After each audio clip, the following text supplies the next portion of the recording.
ആഹാ, എന്ത് മനോഹരമായ അടുക്കള എന്നെ കാത്തിങ്ങനെ ഇരിക്കുക. 2-3 ദിവസമായിട്ടേ ഞാനിങ്ങനെ പനിയും ജലദോഷമൊക്കെ ആയിട്ട് ഇരിക്കാട്ടാ. എൻ്റെ വോയിസ് കേൾക്കുമ്പോൾ നിങ്ങൾക്ക് തോന്നുന്നില്ല, എന്നോട് നിങ്ങൾക്കൊരു സഹതാപം തോന്നുന്നില്ല? നിങ്ങൾ ഭയങ്കര ക്രൂരന്മാരാണല്ലോ.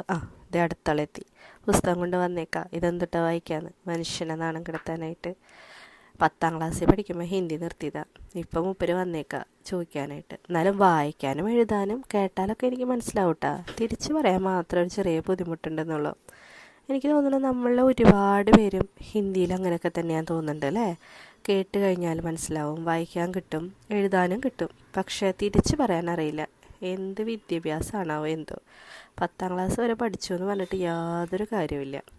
ഇപ്പോഴത്തെ കുട്ടികളുടെ കാര്യമോ അതിനേക്കാളും കഷ്ടമാണ്. കാരണം എന്താണെന്ന് വെച്ചാലേ, നമ്മൾ 5ാം ക്ലാസ്സിൽ പഠിക്കുമ്പോൾ നമുക്ക് കലം, കരം, കുർസി അങ്ങനെയൊക്കെയല്ലേ നമ്മൾ വേർഡ്സുകൾ പഠിച്ചു തുടങ്ങിയത്.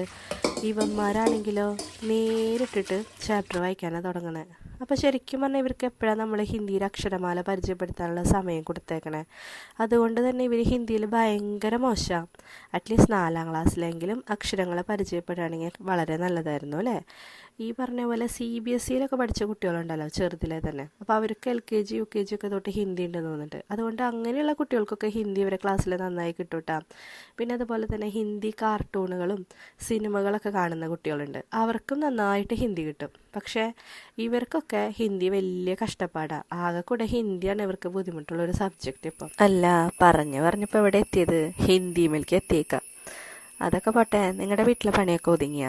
ഞാൻ ദേ ഇവിടെ ഒതുക്കിക്കൊണ്ടിരിക്കുന്നുള്ളൂ കേട്ടോ. ജോലിക്ക് പോകുന്ന ആൾക്കാരാണെങ്കിൽ പിന്നെ രാവിലെ തന്നെ എല്ലാ പണിയും കഴിഞ്ഞിട്ടുണ്ടാവും. വീട്ടിലിരിക്കുന്നവരാണെന്നുണ്ടെങ്കിൽ വൈകുന്നേരം വരെ പണിയും ഉണ്ടാവും അല്ലേ.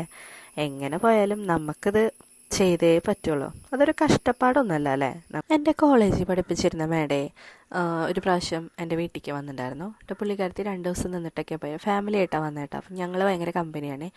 അപ്പോൾ പുള്ളിക്കാരത്തിൻ്റെ അടുത്ത് പറഞ്ഞു, സതി എന്താ ഈ കട്ടിംഗ് ബോർഡ് പ്ലാസ്റ്റിക്കിൻ്റെ യൂസ് ചെയ്യണേ, അങ്ങനെ ഉപയോഗിക്കരുത്, അത് പൊട്ടയാണ് എന്നൊക്കെ പറഞ്ഞു. അപ്പോൾ അതെൻ്റെ മൈൻഡിലേക്ക് എടുക്കുന്നുണ്ടായിരുന്നു. പക്ഷേ ഇതൊക്കെ പറഞ്ഞെങ്കിലും ഞാനിതുവരെ കട്ടിംഗ് ബോർഡ് മാറ്റിയിട്ടില്ല കേട്ടോ.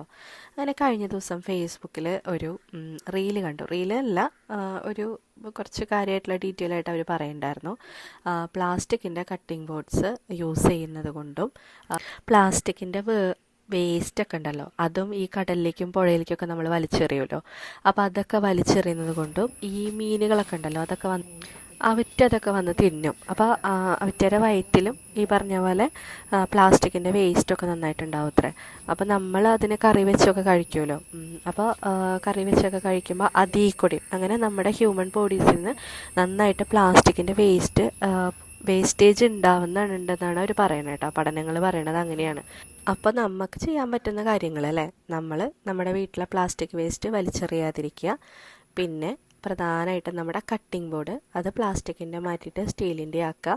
ഒരുപാട് പേര് സ്റ്റീലിൻ്റെ ഒക്കെ ആയിരിക്കും ഉപയോഗിക്കുന്നുണ്ടാവുക. ഞാൻ മാത്രമായിരിക്കും ഇപ്പം മാറ്റാൻ പോണ ആൾ. എന്തായാലും ഇപ്പം ഈ ഐഡിയ എനിക്ക് ഇപ്പോഴേ തോന്നിയിട്ടുള്ളൂ കേട്ടോ, മുന്നേ തോന്നിയിട്ടില്ല. എൻ്റെ മേഡത് കാണുമ്പോൾ വിചാരിക്കുന്നുണ്ടാവും കേട്ടോ, നിന്നോട് ഞാൻ മുന്നേ പറഞ്ഞതല്ലേ മോളെ എന്ന്. എന്തായാലും നമുക്കപ്പോൾ സ്റ്റെയിൻലെസ് സ്റ്റീലിൻ്റെ കട്ടിംഗ് ബോർഡ് സെറ്റാക്കാം. ഇത് ഞാൻ ആമസോണിൽ നിന്ന് വാങ്ങിയ ഒരു ബോളുകളാണ് കേട്ടോ. ചൈനക്കാരെ വീഡിയോയിലൊക്കെ ഞാനത് കണ്ടിട്ടുണ്ടായിരുന്നു. വാഷിംഗ് മെഷീനിൽ തുണി അങ്ങനെ ആകെ ചുരുണ്ടുകൂടി ഇങ്ങനെ കട്ട പിടിച്ച് എടുക്കുന്നത് ഒഴിവാക്കാൻ വേണ്ടിയിട്ട് ചെയ്യുന്നൊരു കാര്യമാണ്. തമ്മിൽ ഭേദം തൊമ്മെന്ന് പറഞ്ഞ പോലെ ബെറ്ററാണ് കേട്ടോ. വല്ലാണ്ട് അങ്ങോട്ട് കട്ട കുത്തി കിടക്കാറില്ല, അത്യാവശ്യത്തിന് വിട്ട് കിട്ടാറുണ്ട്. പിന്നെ ഈ വെള്ള ഡ്രസ്സുകളൊക്കെ ഞാൻ തലേ ദിവസം നനച്ച് വെക്കും കേട്ടോ. എന്നിട്ട് പിറ്റേ ദിവസമാണ് അതൊക്കെ കഴുകുള്ളൂ, എന്നാലും അതിൽ നിന്ന് അഴുക്ക് പോകുള്ളൂ. പിന്നെ ഡെയിലി ഇടുന്ന ഡ്രസ്സുകളൊക്കെ ഞാൻ വാഷിംഗ് മെഷീനിൽ തന്നെ ഇടും. അതിനുള്ള ക്വാളിറ്റി കുറവും നമ്മുടെ ഡ്രസ്സുകൾക്ക് ഉണ്ട് കേട്ടോ, അതില്ല എന്ന് പറയാൻ പറ്റില്ല. സംഭവം ഇത് വേസ്റ്റ് ബാസ്ക്കറ്റ് ആണെങ്കിലും എൻ്റെ ആവശ്യം അതല്ല കേട്ടോ, സോപ്പും പൊടി ഇട്ട് വെക്കാനാണ്. അത് ഞാൻ അങ്ങനെ ഇറക്കി വെക്കും. എന്നിട്ട് അതിലൊരു കുഞ്ഞി കപ്പും വെക്കും. എൻ്റെ ആവശ്യത്തിന് എനിക്ക് കോരി എടുക്കുകയും ചെയ്യാമല്ലോ. പിന്നെ അത് മാത്രമല്ല, കാലുകൊണ്ട് ചവിട്ടി കഴിഞ്ഞ് ഈ സംഭവം തുറക്കുകയും ചെയ്യും. അത് ഭയങ്കര ഉപകാരമായി എനിക്ക്. നിങ്ങളെങ്ങനെ സോപ്പും പൊടി ഇട്ട് വെക്കണമെന്നൊന്ന് പറയണേ.